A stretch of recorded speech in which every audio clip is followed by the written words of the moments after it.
কোন ধরনের ভিডিও করলে আপনি ভাইরাল হইতে পারবেন? কোনো ক্যাটাগরি খুঁজে পাচ্ছেন না? হতাশ হয়ে আছেন? ভাই আমি নিজেও কিন্তু হতাশ। আমি সবসময় চিন্তা করি যে কোন ধরনের ভিডিও করলে ভাইরাল হওয়া যায়। দেখেন আমরা যখন ভিডিও তৈরি করি, আমাদের ভিডিও যখন ভাইরাল হয় না, তখন আমরা হতাশ হয়ে যাই যে অন্যান্য মানুষের যে ভিডিওগুলো তৈরি করে সেই ভিডিওগুলো প্রচুর পরিমাণ ভাইরাল, আমাদের ভিডিও ভাইরাল হচ্ছে না কেন? যেমন অনেকজনকে দান সদ্গা করে ভাইরাল হয়, অনেকজনে মিউজিক ভিডিও বানায় ভাইরাল হয়, অনেকজনে অনেক সুন্দর সুন্দর ফানি ভিডিও বানায় ভাইরাল হয়। তখন আমরা ভাবতে থাকি যে আমরা কোন ধরনের ভিডিও বানাবো, কি ফানি ভিডিও বানাবো, না কি কালকে থেকে কাউকে সহযোগিতা করব, গরিব দুইকে সহযোগিতা করব, দান সদ্গা করব, সেই ধরনের ভিডিও বানায় ভাইরাল হবো। এই ধরনের চিন্তা ভাবনা করেন।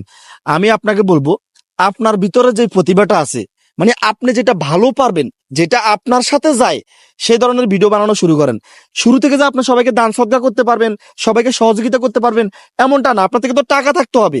যাদেরকে দেখতেছেন সবাইকে সহযোগিতা করতেছে, সহযোগিতার ভিডিওগুলো অনেক ভাইরাল হইতেছে, তারা তো আসলে আগে এভাবে সহযোগিতা করে নাই। তারা তাদের মতো করে ভিডিও বানাইছে, তাদের চ্যানেলে মনিটাইজেশন চালু করছে। মনিটাইজেশন চালু করার পর যখন চ্যানেল থেকে ইনকাম করা শুরু হয়েছে, মানে ইনকাম শুরু হয়েছে, তখন থেকে সেই ইনকাম থেকে টুকটাক করে মানুষকে দিত এবং সেই ভিডিওগুলো ভাইরাল হইতো, আরো বেশি ইনকাম হইতো। ধীরে ধীরে এভাবে করে ইনকামও বাড়তেছে, তারা সহযোগিতা সবাইকে বেশি বেশি করে দিতেছে। কথা কি বুঝতে পারছেন? অনেকজনকে ঘর বানা দিতেছে, অনেকজনকে রিক্সা কিনে দিতেছে, অনেকজনকে 10,000 20,000 টাকা দিয়ে সহযোগিতা করতেছে, ইফতারি কিনে দিতেছে, গরু গোস্ত কিনে দিতেছে।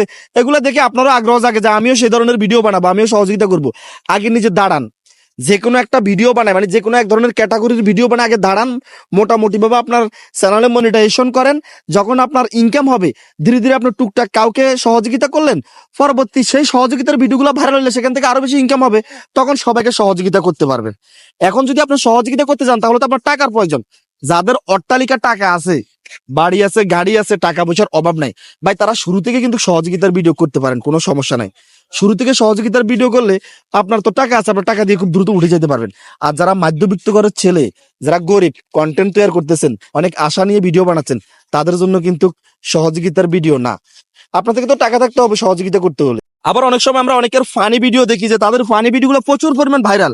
রাত্রে ভিডিওগুলো দেখি, আর রাত্রে আমরা চিন্তা করি যে কালকে সকাল হইলে আমি ফানি ভিডিও বানানো স্টার্ট করব। আর ভাই সে শুরুতে কোন ধরনের ভিডিও বানাইছে সেটা তো আর দেখেন নাই, তার ভাইরাল ভিডিওগুলো দেখতেছেন। সে ভাইরাল হয়েছে, আপনি তো ভাইরাল নাও হইতে পারেন। তার ভিতরে হয়তো ফানি ভিডিওর প্রতিভাটা আছে, সে ফানি ভিডিওর অভিনয় করতে পারে, আপনি তো ফানি ভিডিওর অভিনয় নাও করতে পারেন। যদি পারেন তাহলে স্টার্ট করেন। তবে আপনি তো কয়েকদিন ভিডিও বানাই এরপর হতাশ হয়ে যাবেন, আবার ফানি ভিডিও ছেড়ে দিবেন। কি জন্য? যাদের ফানি ভিডিওগুলো ভাইরাল দেখতেছেন, সে তো হয়তো 6 মাস, 1 বছর, 2 বছর চেষ্টা করার পর তার ভিডিও ভালো হইতেছে, তার ভিডিওগুলো মানুষ পছন্দ করতেছে, ধীরে ধীরে তার ফ্যান ফলোয়ার বাড়ছে, এখন তার আইডিতে অনেক ফলোয়ার, তাদের ভিডিওগুলো ছাড়লে সেই ফানি ভিডিওগুলো ভাইরাল হয়। আপনার তো নাও হইতে পারে, আপনার সফলতা আসতে তো হয়তো 6 মাস, 1 বছর, 2 বছর লেগে যাইতে পারে। আপনি তো 6 মাস, 1 বছর কখনো অপেক্ষা করবেন না।